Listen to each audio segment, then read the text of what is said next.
Halo bro dan sis, apa kalian pernah mendengar sebutan White Power Skinhead? Yap, sebuah organisasi atau gerakan neonazi, supremasi kulit putih dan antisemitik dari subkultur skinhead. Beberapa di antara mereka berafiliasi dengan organisasi-organisasi nasionalis kulit putih dan terkadang geng penjara. Sebuah kelompok yang dikenal sebagai salah satu kelompok paling rasis di dunia.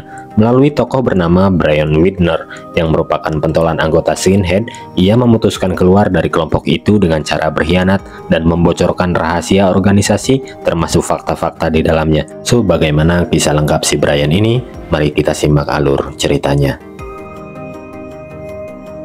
Brian kecil merupakan seorang anak terlantar yang diadopsi oleh seseorang bernama Krager, yang tidak lain adalah founding father atau pendiri dari skinhead.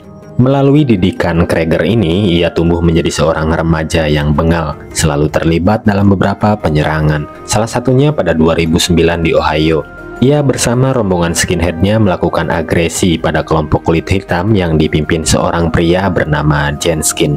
Malam itu terjadi perkelahian antara dua kelompok ras tersebut. Satuan polisi pun dikerahkan dan Brian berhasil melarikan diri. Namun ia melanjutkan aksi brutalnya itu pada seorang remaja kulit hitam hingga remaja tersebut terkapar, kemudian ia tinggalkan begitu saja. Besoknya, skinhead berkumpul di sebuah acara bernama Nordic Fest. Seorang anak perempuan mendekati Brian karena bocah itu tertarik pada anjingnya. Disinilah Brian bertemu pertama kalinya dengan seorang janda 3 anak bernama Julie, sosok wanita yang berperan penting terhadap cerita hidup Brian selanjutnya.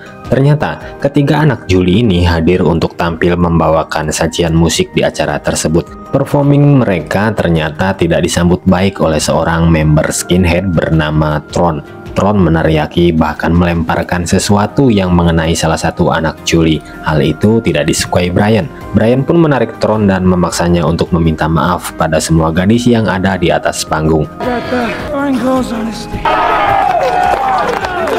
Saat itulah, sebelum pulang, Julie dan ketiga anaknya menghampiri Brian untuk mengucapkan terima kasih atas tindakannya tadi. Julie akan pulang ke Michigan dan ini adalah hari terakhir mereka ke tempat ini.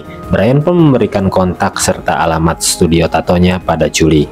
Malam hari, Brian selalu menghabiskan waktu bersama pacarnya di studio tato. Namun malam itu Brian sedang tidak dalam mood yang baik. Ia mengusir pacarnya itu sebelum akhirnya merasa pusing dan jatuh pingsan. Paginya setelah Brian terbangun, ia sudah dikepung beberapa polisi yang menangkapnya atas tuduhan pemukulan remaja kulit hitam tempo hari. Ia digiring ke kantor untuk proses interogasi. Polisi mendesak Brian untuk memberi keterangan soal kelompoknya, tapi ia tetap tak mau bicara. Bahkan ia sengaja membuat kekacauan di sana. Polisi tidak mendapat bukti apapun. Brian pun dibebaskan dengan membayar uang jaminan. Di sisi lain, terlihat Jenskin yang berdiskusi soal kasus Brian. Jenskin berencana menghancurkan gerakan skinhead dengan membuat video dokumenter dan membocorkan setiap tindakan kriminal mereka pada dunia. Jenskin ingin menggunakan Brian sebagai pintu masuk kelompok skinhead. Ia melihat ada sisi berbeda dari seorang Brian dan ia yakin Brian mau berubah jika ia terus mendekatinya.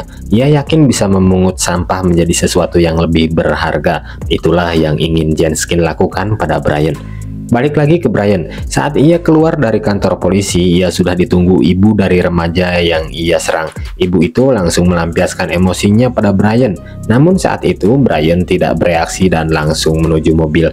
Ia dijemput oleh Krager, pendiri skinhead tadi, sekaligus ayah angkatnya itu. Di perjalanan pulang, mereka mampir dulu ke kawasan kumuh berisi anak-anak homeless. Krager memanggil seorang anak laki-laki di sana dan membujuknya agar mau ikut bersamanya. Krager mengiming-iminginya dengan tempat tinggal nyaman dan sejumlah makanan lezat. Anak itu pun tergoda dan bersedia masuk ke dalam mobil.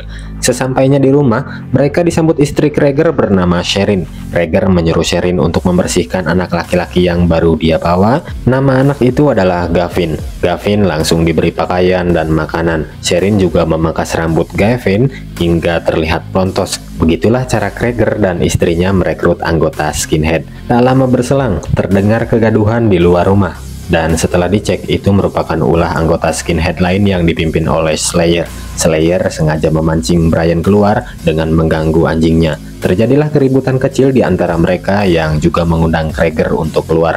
Krieger berusaha menengahi kedua anak angkatnya itu dan menanyakan apa yang terjadi.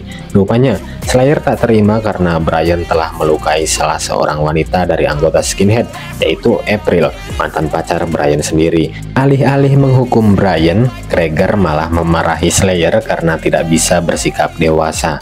Krieger pun menyuruh Slayer meminta maaf terlebih dahulu dan bersalaman sebagai tanda damai. Lepas dari kejadian itu, Brian semakin sering menghubungi Julie. Sepertinya ia mulai jatuh hati pada ibu 3 anak itu. Brian bahkan rela pergi jauh ke Michigan untuk mendatangi Julie dan menyatakan perasaannya. Julie pun dengan mudah menerima Brian. Cinta Brian sepertinya sangat tulus. Ia juga tampak menyayangi ketiga anak Julie. Setiap kali berkunjung, ia tak lupa membelikan sesuatu untuk mereka. Hanya butuh waktu 1 bulan, hubungan mereka sudah seperti keluarga baru. Suatu hari, Brian mengajak Julie dan ketiga putrinya ke sebuah pesta Halloween yang juga diikuti oleh para anggota Skinhead yang lain. Namun keseruan itu terganggu setelah terjadi keributan antara Julie dan April, mantan pacar Brian, yang cemburu melihat kedekatan mereka.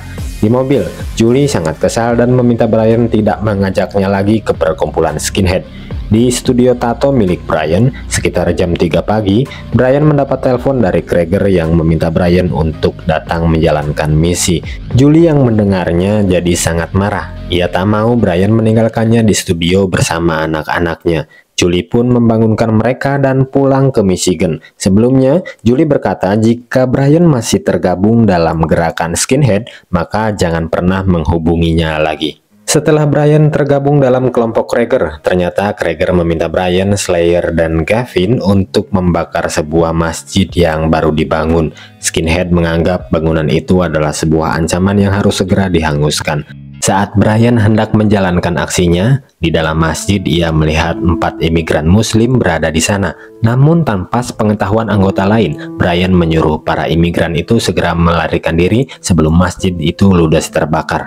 Sepulang dari sana, jiwa Brian seperti terkoyak. Ia merasa bersalah atas apa yang baru saja ia lakukan. Saat kegalauannya memuncak, ia pun memutuskan untuk menghubungi Jenskin melalui telepon umum. Ia meminta bantuan Jenskin untuk bisa keluar dari Skinhead. Jenskin pun bersedia dengan syarat ia meminta semua informasi tentang Skinhead untuk dibocorkan ke publik, karena memang hal inilah yang Jenskin tunggu-tunggu selama ini. Esok harinya, Brian mengemasi semua pakaiannya dan kembali datang menemui Julie. Julie yang masih kesal sempat menolak, namun saat Brian berjanji akan meninggalkan Skinhead, Julie pun luluh dan mau memaafkan Brian. Singkat waktu, Brian dan Julie ditemani ketiga putrinya melangsungkan prosesi pernikahan sederhana. Mereka pun sangat terlihat bahagia sebagai keluarga baru. Nah, karena sekarang dia jadi kepala keluarga, Brian pun ingin merubah hidupnya dengan cara melamar pekerjaan yang halal. Namun semua kantor yang ia datangi menolak, karena Brian mempunyai catatan kriminal bahkan sampai ke tingkatan FBI. Ujungnya Brian pun menjalani profesi sebagai kuli jalan bersama para imigran. Sore hari sepulang dari tempat kerja, Brian kaget melihat di dalam rumahnya sudah berkumpul para anggota Skinhead yang dipimpin oleh Krieger. Brian pun langsung menyuruh Julie dan anak-anak untuk pergi keluar sebentar. Kedatangan Krieger bermaksud untuk mengajak Brian kembali ke base camp dan bergabung lagi ke dalam Skinhead. Brian tentu saja menolaknya. Sherin, istri Krieger, sempat memberi Brian peringatan. Jika Brian tetap menolak, maka keselamatan Julie dan anak-anak akan terancam. Hal itu membuat Brian berada di tengah pilihan sulit. Brian pun sementara terpaksa ikut bersama mereka.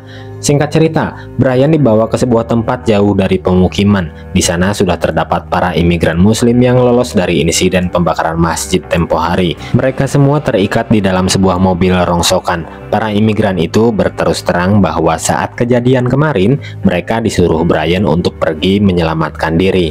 Slayer tiba-tiba meminta Brian agar mengeksekusi para imigran jika ia benar-benar tidak melakukannya. Tapi Brian menolak, lalu Slayer pun menusuk Brian dan menghabisi para imigran itu. Krager yang melihat Brian terkapar ingin membawanya segera ke rumah sakit, tapi Slayer melarangnya. Ia muak pada sikap Krager yang dari dulu terkesan pilih kasih pada Brian. Slayer pun menodongkan pistolnya pada Krager, dan tanpa diduga hal itu dicegat oleh Gavin yang headshotnya dari arah samping. Slayer pun berakhir di tempat itu bersama para imigran Muslim.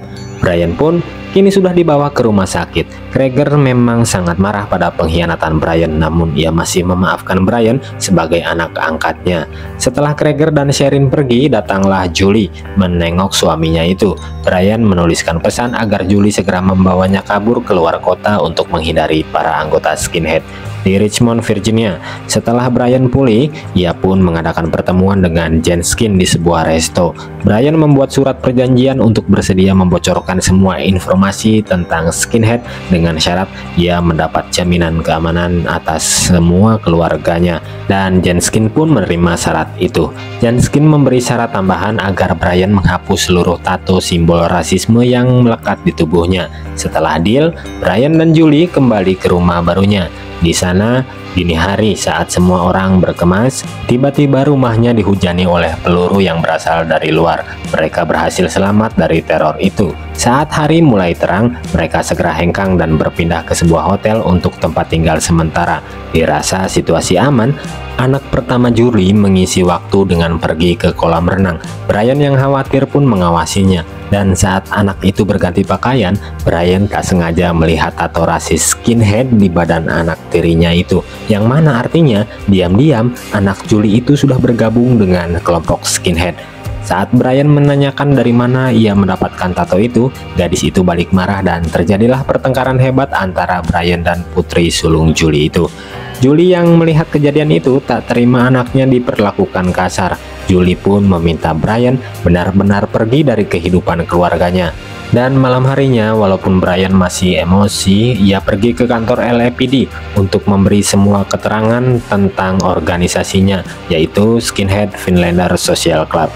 Dan akhirnya para skinhead ditangkap beberapa hari setelah Brian memberi keterangan, termasuk Krager beserta istrinya sebagai dalang utama gerakan ini. Lama waktu berselang, Brian yang kini sudah membersihkan semua tato yang menempel di tubuhnya kembali menemui Julie. Julie yang terkejut melihat penampilan Brian sekarang pun jadi emosional dan terharu. Ya, Brian Babswitner berhasil keluar dari skinhead dengan dibantu Jenskin dan SBLC. Ia berhasil menghapus tatonya secara bertahap dalam waktu 2 tahun. Ia meraih gelar sarjana psikologi kriminal dan kini menjadi aktivis perdamaian. Demikianlah ending dari cerita ini, semoga sedikit banyaknya memberikan inspirasi bagi siapapun yang sedang berjuang menjadi pribadi yang lebih baik. Kami cabut dulu, sampai jumpa di video selanjutnya.